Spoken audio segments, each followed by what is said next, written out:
Hello ಸ್ನೇಹಿತರೆ, ಸಪ್ತಪದಿ ಧಾರಾವಾಹಿಯ ಇಂದಿನ ಸಂಚಿಕೆಯಲ್ಲಿ ನೋಡುವುದಾದರೆ ಈ ಕಡೆ ಬಂಟಿ ಬಂದಿರ್ತಾನೆ.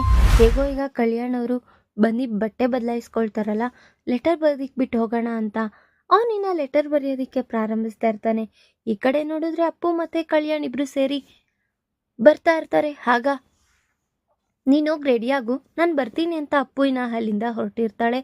ಆ ಟೈಮಲ್ಲಿ ಬಂಟಿ ಅವ್ರ ಚಿಕ್ಕಮ್ಮ ಕೈಗೆ ತಗ್ಲಾಕೊಳ್ತಾನೆ. ಅಮ್ಮ ಬಂಟಿ ಅವ್ರ ಚಿಕ್ಕಮ್ಮ ಕೈಗೆ ತಗ್ಲಾಕೊಳ್ತಾನೆ. ಏಯ್, ನೀನ್ ಯಾಕೋ ಇಲ್ಲಿದ್ಯಾ ಅಂತ ಕೇಳ್ತಾ ಇದೆ.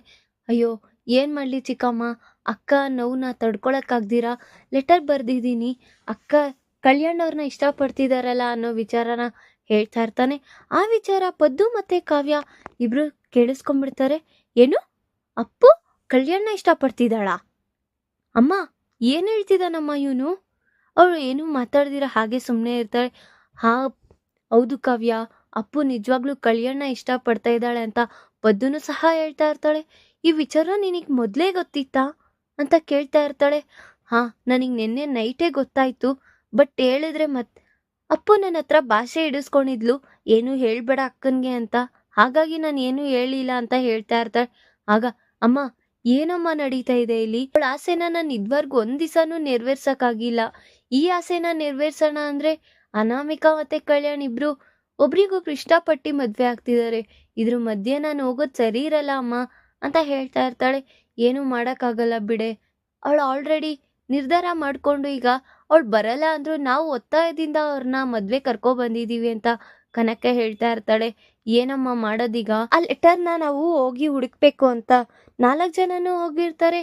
ಈ ಕಡೆ ನೋಡಿದ್ರೆ ಅಪ್ಪು ಕಲ್ಯಾಣ್ಗೆ ರೆಡಿ ಮಾಡ್ತಾ ಇರ್ತಾಳೆ. ಆಗ ಕಾವ್ಯ ನಿಧಾನಕ್ಕೆ ಬಂದು ಆ ಲೆಟರ್ನ ಕ್ಲೀನಾಗಿ ಗೊತ್ತಾಗ್ದಿರಂಗೆ ಎತ್ಕೊಳ್ತಾಳೆ. ಆಗ ಇನ್ನು ಈ ಕಡೆ ಮದುವೆ ಮುಹೂರ್ತಕ್ಕೆ ಕರಿತಿದ್ದಾರೆ ಅಂತ ಧಾನ್ಯಲಕ್ಷ್ಮಿ ಅವ್ರ ಮಗನ್ನ ಕರ್ಕೊಂಡು ಹೋಗ್ತಾರೆ. ಅಪ್ಪು, ನೀನು ಕಲ್ಯಾಣ್ನ ಇಷ್ಟಪಡ್ತಿದ್ಯಾ ಅನ್ನೋ ವಿಚಾರ ನನಗೆ ಈಗ ಗೊತ್ತಾಯ್ತು, ಬಟ್ ನಾನೇನು ಮಾಡೋಕ್ಕಾಗಲ್ಲ, ಬೇಜಾರು ಮಾಡ್ಕೊಬೇಡ ಅಂತ ಹೇಳ್ತಾ ಇರ್ತಾಳೆ. ನೋಡಿದ್ರೆ ಆ ವಿಚಾರನ ರುದ್ರಾಣಿ ಕೇಳಿಸ್ಕೊಂತಾ ಇರ್ತಾಳೆ. ಆಗ ಆ ಲೆಟರ್ ಇರೋದ್ನ ಆಕಸ್ಮಿಕವಾಗಿ ಯಾರ ಕಣಿಗೂ ಕಾಣಿಸ್ಕೋಬಾರ್ದು ಅಂತ ಹೆಸ್ತಿದ್ ನೋಡಿದ್ರೆ ಸೀದಾ ಹೋಗಿ ರುದ್ರಾಣಿ ಕೈಗೆ ಸಿಕ್ಕಿರುತ್ತೆ. ಆಗ ಆ ರುದ್ರಾಣಿ ಆ ಲೆಟರ್ನ ತೆಗ್ದು ಓದ್ತಾಳೆ. ಓ, ಕಲ್ಯಾಣ್ನ ಅಪ್ಪು ಪ್ರೀತಿ ಮಾಡ್ತಿದ್ದಾಳ.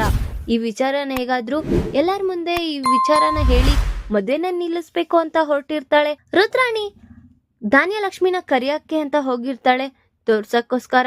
ಈ ಕಡೆ ನೋಡಿದ್ರೆ ಅಪ್ಪು ಅವ್ರ ಅಮ್ಮ, ಅಕ್ಕ ಮತ್ತೆ ಪದ್ದು 3 ಜನನು ಸಹ ಈ ಕಡೆ ಬರ್ತಾ ಇರ್ತಾರೆ.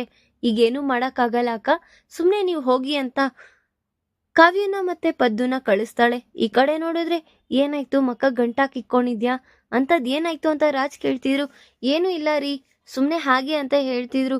ಇಲ್ಲ, ಏನೋ ಆಗಿದೆ ಹೇಳು ಅಂತ ಅವನ್ ಎಷ್ಟೇ ಒತ್ತಾಯ ಮಾಡ್ತಿದ್ರು, ಅವಳು ಹೇಳ್ದಿರಾ ಏನು ಇಲ್ಲ ಸುಮ್ಮನೆ ಬಿಡಿ ಅಂತ ಅವಳು ಸಹ ಮತ್ತೆ ಪದ್ದುನು ಇಬ್ರು ಹಾಗೆ ಹೇಳ್ತಾರೆ. ಈ ಕಡೆ ನೋಡಿದ್ರೆ ಅನಾಮಿಕಾನ ಇನ್ನ ಮಂಟಪಕ್ಕೆ ಕರ್ಕೊ ಬರ್ಬೇಕು ಅಂತ ಬರ್ತಾ ಇರ್ತಾರೆ ಅವ್ರ ಅಪ್ಪ ಅಮ್ಮ ಸೇರಿ. ನೋಡಿದ್ರೆ ಅದೇ ಟೈಮಲ್ಲಿ ಅವ್ರಿಗೆ ಸಾಲ ಕೊಡ್ಬೇಕಾಗಿರೋ ಸೇಟು ಬಂದು, ನೀವು ಇವಾಗ ಸಾಲ ತೀರ್ಸಿದ್ರೇನೆ ಅವಳನ್ನ ನೀವು ಮಂಟಪಕ್ಕೆ ಕೂರ್ಸೋಕಾಗೋದು ಅಂತ ಅವ್ರ ಅಲ್ಲೇ ಅಡ್ಡ ಹಾಕಿ ನಿಲ್ಸಿರ್ತಾರೆ.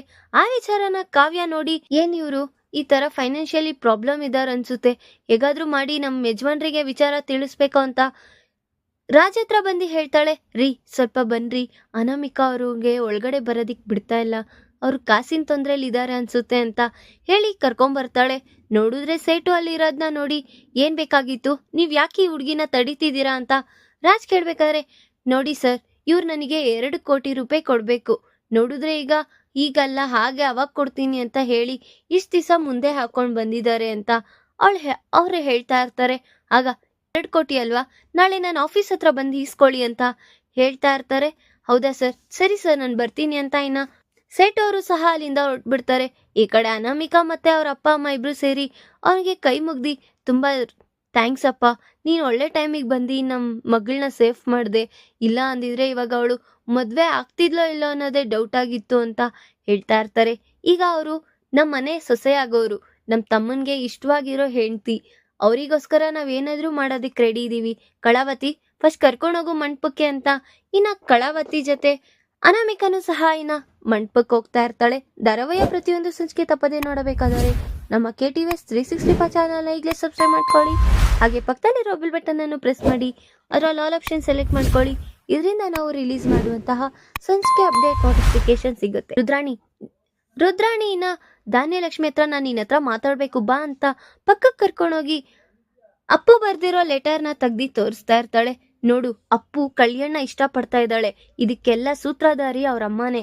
ಹೇಗಿದ್ರೀಗ ಅವ್ರಿಬ್ರು ಹೆಣ್ಮಕ್ಳನ್ನ ಮನೆಗೆ ಸೇರ್ಸಿದ್ದಾರೆ, ಇನ್ನ ಮೂರನೇವಳು ಎಲ್ ಬಿಡೋದು, ಅದಕ್ಕೆ ನಿನ್ ಮಗನ್ಗೆ ಕಟ್ಟಾಕ್ಬೇಕು ಅಂತ ನೋಡು ಮಾಸ್ಟರ್ ಪ್ಲಾನ್ ಮಾಡಿದ್ದಾರೆ ಅಂತ ಅವ್ಳಿಗೆ ಮ್ಯಾನಿಪ್ಯುಲೇಟ್ ಮಾಡ್ತಾ ಇರ್ತಾಳೆ ರುದ್ರಾಣಿ. ಅಪ್ಪ ಈಗೇನಪ್ಪ ಮಾಡೋದು? ಈಗ ನಿನ್ ಸೊಸೆ ಬಗ್ಗೆ ಮಾತಾಡೋದಲ್ದಿರ ಈಗ ಅಪ್ಪು ಬಗ್ಗೆ ಮಾತಾಡೋದ್ ಕಲಿತಿದ್ಯಾ?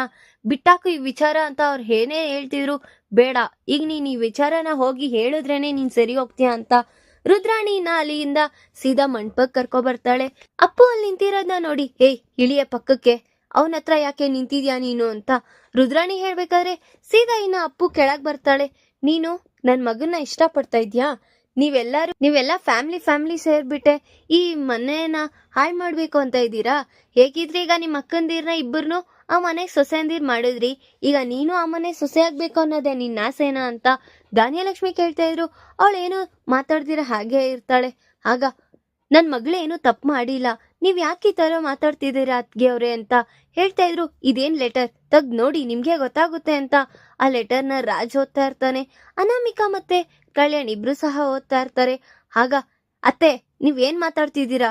ನಿಮಗ್ ಸ್ವಲ್ಪ ಬುದ್ಧಿ ಇರ್ಲಿ, ಈಗೇನು ಇಷ್ಟೊತ್ತು ನಾನ್ ನಿಮಗ್ ಡೋಸ್ ಕೊಟ್ಟಿದ್ ಸಾಕಾಗಲ್ದಿರಾ, ಈಗ ನನ್ ತಂಗಿ ಮೇಲ್ ಬರ್ತಾ ಇದ್ದೀರಾ ನೀವು ಅಂತ ಸ್ವಪ್ನನು ಸಹ ಹೇಳ್ತಾ ಇರ್ತಾಳೆ. ಆಗ ಸಾಕು ನಿಲ್ಸು, ನಿನ್ ತಂಗಿ ಏನು ಎತ್ತ ಅಂತ ನನಗ್ ಗೊತ್ತಿಲ್ಲ ಅನ್ಕೊಳಕ್ ಹೋಗ್ಬೇಡ ಅಂತ ಧಾನ್ಯಲಕ್ಷ್ಮಿ ಹೇಳ್ತಿದ್ದಾಗ, ಹೌದು ನಾನ್ ನಿಜವಾಗ್ಲೂ ಕವಿನ ತುಂಬಾ ಇಷ್ಟ ಪಡ್ತಾ ಇದ್ದೆ, ಬಟ್ ಏನ್ ಮಾಡಕ್ಕಾಗುತ್ತೆ, ಕವಿ ನೋಡಿದ್ರೆ ಅನಾಮಿಕಾನ ಇಷ್ಟ ಪಡ್ತಾ ಇದ್ದಿದ್ ವಿಚಾರ ಗೊತ್ತಾಗಿ ಇನ್ನ ಅವರಿಬ್ರು ಮಧ್ಯೆ ಬರೋದು ಸರಿ ಹೋಗಲ್ಲ ಅಂತ ನಾನು ಆ ಪ್ರೀತಿನ ಅಲ್ಲೇ ಕೊಂದಾಕ್ಬಿಟ್ಟಿದೀನಿ ಅಂತ ಹೇಳ್ತಾ ಇರ್ತಾಳೆ. ಸಾಕು ನಿಲ್ಸು, ನೀನೇನು ಎತ್ತ ಅಂತ ನನಗ್ ಗೊತ್ತಿಲ್ವಾ ಅಂತ ಧಾನ್ಯಲಕ್ಷ್ಮಿ ಎಷ್ಟೇ ಹೇಳ್ತಿದ್ರು. ಆಗ ರುದ್ರಾಣಿ ಅವಳು ನೋಡು ಎಷ್ಟ್ ಕ್ಲೀನ್ ಆಗಿ ಆ ಕಡೆ ಈ ಕಡೆ ಎಲ್ಲ ತಿರ್ವಾಕ್ಬಿಟ್ಟು ಮತ್ತೆ ನನ್ ಕಡೆನೆ ಹೇಗ್ ಸುತ್ಸಿದಾಳೆ ಅಂತ ರುದ್ರಾಣಿ ಹೇಳ್ಬೇಕಾದ್ರೆ, ಅವಳು ಇದ್ವರ್ಗೂ ಹೇಳ್ದೆ ಇರೋಳೆ ಅಲ್ಲ, ಅವಳಿಗೆ ಅಪ್ಪುಗೆ ನಾನು ಡ್ರಿಂಕ್ಸ್ ಕುಡ್ಸೋದ್ರಿಂದ ಅವಳು ಬಾಯ್ ಬಿಟ್ಲು ಅಷ್ಟೇ ಅಂತ ಪದ್ದು ಹೇಳ್ತಾ ಇರ್ತಾಳೆ. ಆಗ ಅಲ್ಲಿರೋ ವಿಚಾರ ಎಲ್ಲರಿಗೂ ಗೊತ್ತಾಗುತ್ತೆ. ಆಗ ಆದ್ರೂ ಈಗ ನನ್ ಮನ್ಸಲ್ಲಿ ಕವಿ ಇಲ್ಲ, ಎಂತಕ್ಕಂದ್ರೆ ನನ್ ಕವಿನ ಇಷ್ಟಪಟ್ಟೆ, ಬಟ್ ಅವನು ಇನ್ನೊಬ್ಬನ ಇಷ್ಟಪಟ್ಟಿರೋದನ್ನ ನೋಡಿ ನಾನು ಆಲ್ರೆಡಿ ಪ್ರೀತಿನ ಕೊಂದಾಕೊಂಡ್ಬಿಟ್ಟಿದೀನಿ ಅಂತ ಹೇಳ್ತಾ ಇರ್ತಾಳೆ. ಆಗ ಅವ್ರ ಅಜ್ಜಿ ಸ್ವರಾಜ್ ಅವ್ರ ಅಜ್ಜಿ, ಆ ಹುಡ್ಗಿನೇ ಹೇಳ್ತಿದ್ದಾಳಲ್ವಾ, ಈಗ ಏನಾಯ್ತು, ನೀವ್ ಈ ತರ ಆಡ್ತಾ ಇದ್ದೀರಾ, ಈಗ ಈ ಮದ್ವೆನ ನಡೆಸ್ಬೇಕು ಅನ್ಕೊಂಡಿದ್ಯಾ ನಿಲ್ಲಿಸ್ಕೋಬೇಕು ಅನ್ಕೊಂಡಿದ್ಯಾ ಧಾನ್ಯಲಕ್ಷ್ಮಿ? ಈಗ ನಿನ್ ಮಗನ್ ಮದ್ವೆ ನಡಿಬೇಕು, ಸುಮ್ನೆ ಬಂದಿ ಮದ್ವೆ ಮಾಡಿಸ್ತೀಯಾ ಇಲ್ವಾ ಅಂತ ಕೇಳ್ಬೇಕಾದ್ರೆ, ಅಮ್ಮ ಇಷ್ಟ ದಿವಸ ನಮ್ಮ ಅತ್ತೆಗೆ ಬುದ್ಧಿ ಇಲ್ಲ ಅನ್ಕೊಂಡಿದ್ದೆ, ಈಗ ನಿನ್ಗೂ ಇಲ್ವಾ? ಏನ್ ನಿನ್ಗೆ ಅವರು ಎಲ್ಲ ಬ್ರೈನ್ ವಾಶ್ ಮಾಡ್ಬಿಟ್ಟು ನಿನ್ಗೆ ಈ ತರ ಬುದ್ಧಿ ಹೇಳ್ ಕಳ್ಸಿದಾರ? ನೋಡಿದ್ರೆ ನಾನು ಅಪ್ಪು ಆ ತರ ದೃಷ್ಟಿಲೇ ನಾವು ನೋಡ್ಕೊಂಡಿದ್ದಿರ್ಲಿಲ್ಲ, ನಾನು ಅಪ್ಪುನ ಪ್ರೀತಿ ಮಾಡ್ತಾನೂ ಇದ್ದಿರ್ಲಿಲ್ಲ, ಅವಳು ಹುಡ್ಗಿ ತರ ಇರ್ತಾನೂ ಇದ್ದಿರ್ಲಿಲ್ಲ, ನಾನಾಗ ಅವಳನ್ನ ಇಷ್ಟ ಪಟ್ಟಿಲ್ವಲ್ಲ, ಅವಳ ಮನ್ಸಲ್ಲಿ ಇಷ್ಟ ಇದ್ದಿದ್ದ ನನ್ನ ಹತ್ರ ಇದ್ವರ್ಗೂ ಹೇಳೇ ಇಲ್ಲ ಅಂತ ಕಲ್ಯಾಣ್ ಇನ್ನ ಹೇಳ್ತಾನೆ. ಆಯ್ತು ನಡಿ ಅಂತ ಇನ್ನ ಎಲ್ಲಾರು ಮದ್ವೆ ಸಮಾರಂಭಕ್ಕಿನ್ನ ಹೊರಡ್ಬೇಕಾದ್ರೆ ನಾವಿನ್ನ ಬರ್ತೀವಿ ಅಂತ ಅಪ್ಪು ಮತ್ತೆ ಕನಕ ಅವರಪ್ಪ 3 ಜನನು ಸಹ ಇನ್ನ ಅಲ್ಲಿಂದ ನಿರಾಶೆಗೊಂಡು ಹೊರಟಿರ್ತಾರೆ. ಅನಾಮಿಕಾ ಮತ್ತೆ ಕಲ್ಯಾಣ್ ಮದ್ವೆ ನಡೀತಾ ಇರುತ್ತೆ. ಇನ್ನೇನು ತಾಳಿ ಕಟ್ಟೋ ಸಮಯ ಸಹ ಬರುತ್ತೆ. ತಾಳಿ ಕಟ್ಟಿ ಇನ್ನೆಲ್ಲರ ದೊಡ್ಡವ್ರ ಹತ್ರ ಆಶೀರ್ವಾದ ತಗೊಳ್ತಾ ಇರ್ತಾರೆ. ಮದ್ವೆ ಇನ್ನ ಸಂಪೂರ್ಣ ಆಗೋಗುತ್ತೆ. ಈ ಕಡೆ ನೋಡಿದ್ರೆ ಇನ್ನ ಬಂದಿರೋ ಗೆಸ್ಟ್ಗಳಿಗೆಲ್ಲ ಬಾಗ್ನ ಕೊಟ್ಬಿಟ್ಟು, ಹೀಗೇನೋ ನೀವು ನಮ್ಮನೆ ಫ್ಯಾಮಿಲಿ ಫಂಕ್ಷನಿಗೆ ಬಂದಿದ್ದೀರಾ, ನೆಕ್ಸ್ಟ್ ಇನ್ನ ಅರವಿಂದ ಮಗು ಹುಟ್ಟಾಗ ನಾವು ಬರ್ತೀವಿ ಅಂತ ಅವರು ಸಹ ಇನ್ನ ಒಬ್ರಿಗೊಬ್ರು ಯೋಗಕ್ಷೇಮ ಎಲ್ಲ ತಿಳಿಸಿ ಇನ್ನ ಹೊರಡೋ ಪ್ರಯತ್ನದಲ್ಲಿ ಇರ್ತಾರೆ. ಆಗ ಕಾವ್ಯ ಹೋಗಿ ವಿಕ್ಕಿ ಹತ್ರ, ಪದ್ದು ತುಂಬಾ ಒಳ್ಳೆ ಹುಡುಗಿ, ಅವಳು ಸ್ವಚ್ಛವಾಗಿರೋ ಮನ್ಸಿದೆ, ನೀವು ಅವಳನ್ನ ಅರ್ಥ ಮಾಡ್ಕೊಳ್ಳಿ ಅಂತ ಅವಳು ಸಹ ಹೇಳ್ತಾ ಇರ್ತಾರೆ. ಈ ಕಡೆ ನೋಡಿದ್ರೆ ಪದ್ದು, ಬಾವ ಅವರೇ ನೀವು ಕಾವ್ಯನ್ ಬಗ್ಗೆ ಏನು ಯೋಚನೆ ಮಾಡಕ್ ಹೋಗ್ಬಿಡಿ, ಅವಳು ನಿಮ್ಮನೆ ಹೆಸರನ್ನೆಲ್ಲ ಉಳಿಸ್ತಾಳೆ, ನಾನ್ 3 ದಿವಸದಲ್ಲೇ ಗೊತ್ತಾಗಿದೆ ಕಾವ್ಯ ಹೇಗೆ ಅಂತ, ನೀವಿನ್ನೂ ಅರ್ಥ ಮಾಡ್ಕೊಂಡಿಲ್ಲ ಅಂದ್ರೆ ನಿಮ್ ತಪ್ಪಾಗುತ್ತೆ, ನೀವಿಬ್ರು ಒಳ್ಳೆ ಜೋಡಿಯಾಗಿದ್ದೀರಾ, ನಿಮ್ ಮಧ್ಯೆ ಏನೋ ದೂರ ಇರ್ಬೋದು ಅಷ್ಟೇ, ಬಟ್ ನಿಮ್ನ ಅವಳು ತುಂಬಾ ಇಷ್ಟ ಪಡ್ತಿದ್ದಾಳೆ ಅಂತ ಹೇಳ್ತಾ ಇರ್ತಾಳೆ ಪದ್ದು. ಈ ಕಡೆ ನೋಡಿದ್ರೆ ಇನ್ನ ಬ್ರದರ್ಸ್ ಇನ್ನ ಸೆಕೆಂಡ್ ಕುಟ್ಕೊಂಡು ಇನ್ನ ಹೊರಡ್ತೀವಿ ಅಂತ ಈ ಕಡೆ ವಿಕ್ಕಿ ಅವ್ರ ಫ್ಯಾಮಿಲಿನೂ ಸಹ ಹೊರಟಿರ್ತಾರೆ. ರಾಜ್ ಅವ್ರ ಫ್ಯಾಮಿಲಿನೂ ಇನ್ನ ಮಂಟಪದಿಂದ ಮನೆಗೆ ಹೊರಟಿರ್ತಾರೆ. ಈಗ ಅನಾಮಿಕಾ ಮದ್ವೆ ಆಗಿ ಬರ್ತಿರೋ ಗಳಿಗೆಯಿಂದ ಮತ್ತೆ ಆ ಮನೇಲಿ ಏನಾದ್ರೂ ಗಂಡಂತರ ಸೃಷ್ಟಿಸ್ತಾಳ. ಈ ಕಡೆ ನೋಡಿದ್ರೆ ಧಾನ್ಯಲಕ್ಷ್ಮಿಗೆ ಕಾವ್ಯನ್ ಮೇಲೆ ಅನುಮಾನ ಶುರುವಾಗಿದೆ. ಅವಳು ಪಟ್ಟಿರೋ ಅನುಮಾನ ತಕ್ಕಂಗೆ ಕಾವ್ಯ ನಡ್ಕೊಂತಿದ್ದಾಳೆ ಅನ್ನೋ ವಿಚಾರ ಧಾನ್ಯಲಕ್ಷ್ಮಿಗೆ ಮತ್ತೆ ರಾಜ್ಗೆ ತಿಳಿಯುತ್ತಾನನ್ನ ಮುಂದಿನ ಭಾಗದಲ್ಲಿ ತಿಳಿಸ್ಕೊಡ್ತೀನಿ. ಈ ವಿಡಿಯೋ ಇಷ್ಟ ಆದ್ರೆ ಲೈಕ್ ಮಾಡಿ, ನಿಮ್ಮ ಫ್ರೆಂಡ್ಸ್ ಆಗಿ ನಿಮ್ಮ ರಿಲೇಟಿವ್ಸ್ಗೂ ಶೇರ್ ಮಾಡಿ ಅಂಡ್ ಕಮೆಂಟ್ ಮಾಡಿ. Thanks for watching.